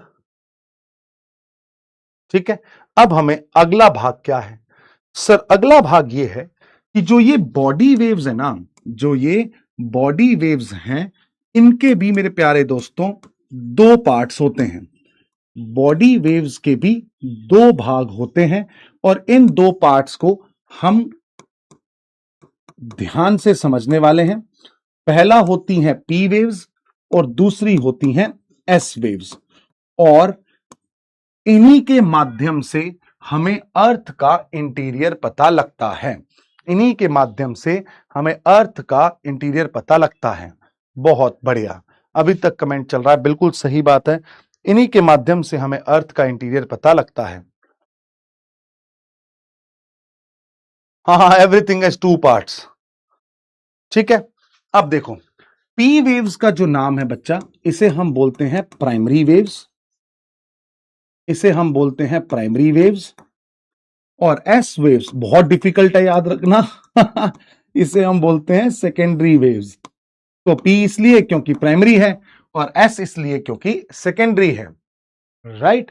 देन दूसरी बात, एक बात और समझिएगा, क्या प्राइमरी वेव्स क्या प्राइमरी वेव्स जो हैं, इसको प्राइमरी क्यों कहते हैं? क्यों कहते हैं?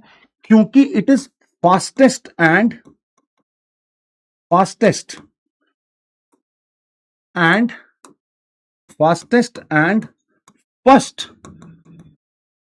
To reach earth surface, to reach earth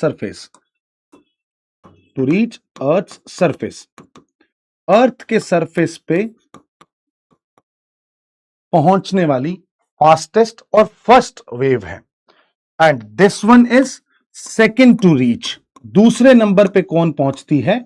second to reach. Sir हमें कैसे पता लगता है? सर हम सिज्मोग्राफ से बताते हैं। किससे पता लगता है? सिज्मोग्राफ से पता लगता है। बिल्कुल, फर्स्ट टू रीच सरफेस, बहुत बढ़िया। If no rocks are present, अब एक बात बता मेरे प्यारे बच्चे कि रॉक्स कैसे प्रेजेंट नहीं होंगी? तुम्हें क्या लगता है कि आप हवा में रह रहे हो? पत्थर तो है ही। अरे जहां खड़ा वहां पत्थर तो है ही। धरती के नीचे से आएगी, पत्थर से तो टकराए। अगर मेरे को ऐसा लगता है कि तू पंछी है और उड़ रहा है, जमीन नहीं है, फिर तेरे लिए ये बॉडी वेव्स ही रहेंगी। ठीक है, सो रॉक्स तो है ही। फोकस का point according to place change होता है। हां जी, अलग अलग जगहों पे फोकस चेंज होते रहते हैं। बिल्कुल,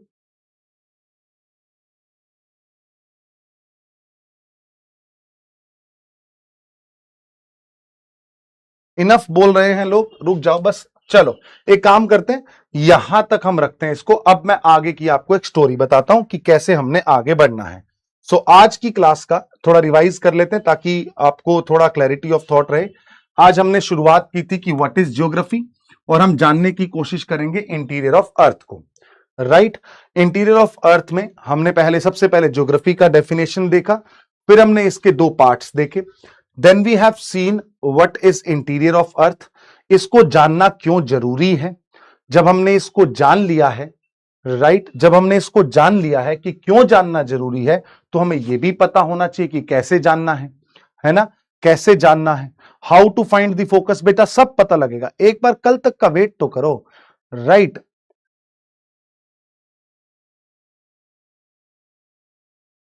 ठीक है, सेकंड क्लास कब होगी? कल होगी बेटा।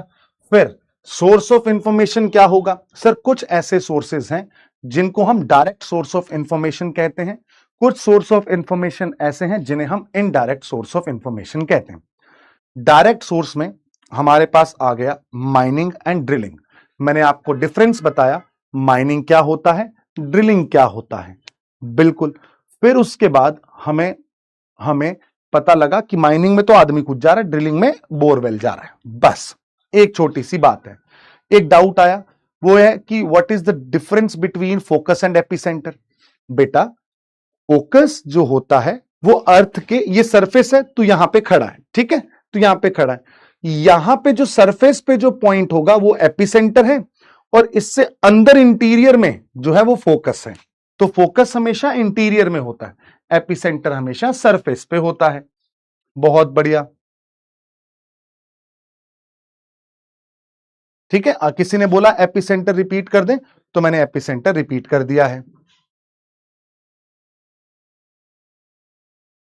ठीक है। सिज्मोग्राफ क्या होता है? सिज्मोग्राफ एक ऐसा इंस्ट्रूमेंट है बेटा जो कि रिकॉर्ड करता है वेव्स को, ये सिज्मोग्राफ है ना। और इस तरीके से जैसे आपकी हार्ट बीट रिकॉर्ड की जाती है ना, वैसे ये हार्ट बीट की तरीके से है।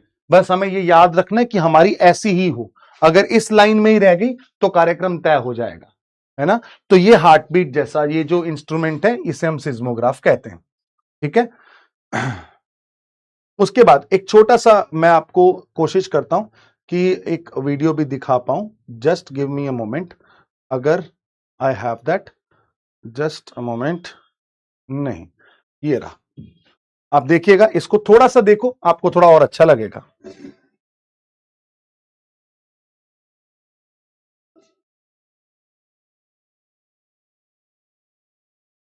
ये देखो अर्थ का इंटीरियर है ना, यहां पे ये वेव्स हैं, कैसे चलती हैं वो दिखाया जा रहा है। वेव कैसे चल रही हैं, ये अर्थ के इंटीरियर में, आप अंदर जाते जा रहे हो, तापमान बढ़ता जा रहा है, इस तरीके से वेव्स चल रही हैं। This is how waves are travelling. और ये वो इंस्ट्रूमेंट है जिस पे वेव्स रिकॉर्ड हो रही हैं, इसे हम सिस्मोग्राफ कहते हैं, राइट। तो एक बात जस्ट रुकिएगा एंड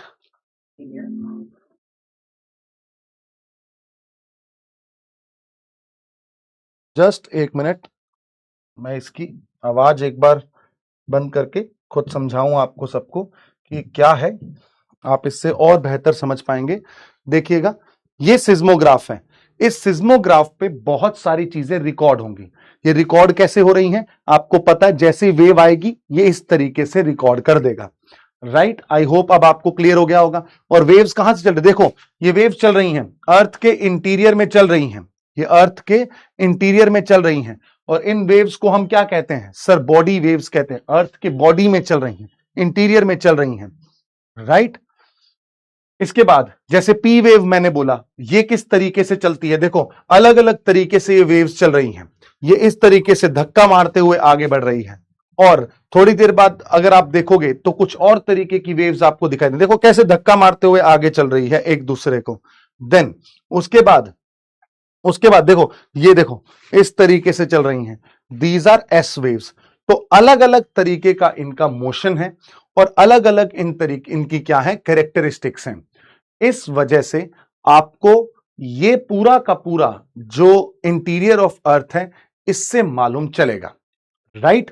पहले बताइए आप सर आप अपने नोट्स कब से प्रोवाइड करेंगे? बेटा जो भी मैंने आज लिखा है वो नोट्स आप तक पहुंच जाएगा, वो नोट्स आप तक पहुंच जाएगा बहुत ही जल्द, जितना भी लिखा हुआ है उतना, ठीक है।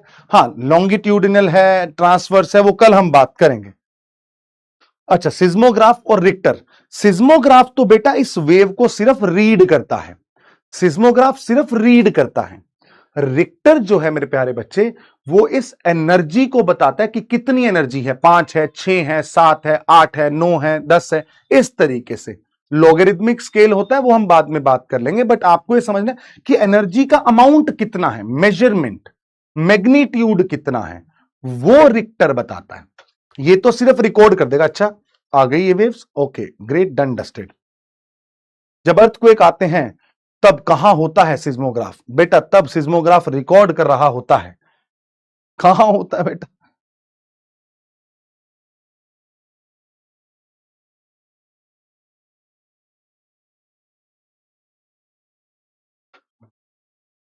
पी और एस वेव की शुरुआत हम कल की क्लास में करने वाले हैं। कल जो हम शुरुआत करेंगे बच्चा, वो हम शुरुआत करेंगे यहां से कि पी वेव्स और एस वेव्स क्या होती हैं और इन दोनों का डिफरेंस कैसे हमें अर्थ के इंटीरियर के बारे में जानकारी प्रोवाइड करता है, ठीक है। सो आज के लिए मैं इतना ही रख रहा हूं। आपको रिवाइज क्या करना है, सिर्फ इन नोट्स को रिवाइज करना है। इसको आप अपनी नोटबुक में बहुत अच्छे से उतारेंगे, डायग्राम बनाएंगे, और जो भी आपके मन में शंकाएं हैं, संकोच हैं, वो आप कल जब मैं क्लास की शुरुआत करूंगा आप मुझसे पूछ सकते हैं। जैसे ही हमारी क्लास की शुरुआत होगी आपके डाउट्स पहले लिए जाएंगे और फिर हम आगे बढ़ेंगे, और हर क्लास में हम ये नॉर्म रखेंगे कि पहले डाउट्स क्लियर हो ताकि हम आगे बढ़ें, राइट। एंड आई होप आज बहुत से बच्चों को बहुत कुछ नया मिला है और बहुत कुछ सीखने को मिला और बहुत कुछ उन्हें समझ भी आया, right. But revision is the key. जैसे जैसे आप आगे बढ़ते रहेंगे, रिवाइज करते रहेंगे, सिर्फ क्लास नोट्स रिवाइज करने हैं अभी, फिर आप धीरे धीरे एनसीईआरटीज पे मैं आपको लेके जाऊंगा। This process is the step by step process, right. ये कोई भी एक स्प्रिंट रेस, 100 मीटर रेस नहीं है। हमने लंबे समय एक दूसरे के साथ रहना है, जहां पर हम हैंड होल्डिंग करते हुए आपको हर पर्टिकुलर तरीके से मदद करने के लिए तैयार हैं। बस एक चीज की आवश्यकता है आप सब लोगों से, वो है आपका डिसिप्लिन, आपकी कंसिस्टेंसी और आपकी अटेंशन इन द क्लास। जितना आप अटेंटिव होंगे, जितना ध्यान से आप सुनेंगे, जितना क्लास के बाद रिवाइज करेंगे, नोट्स बनाएंगे, उन्हें पढ़ेंगे, उतना बेहतर आप इस प्रिपरेशन में आगे बढ़ते चले जाएंगे, right. I hope this was helpful for you and had given you so many information. See you tomorrow, guys. Thank you so much. Bye bye. Good night.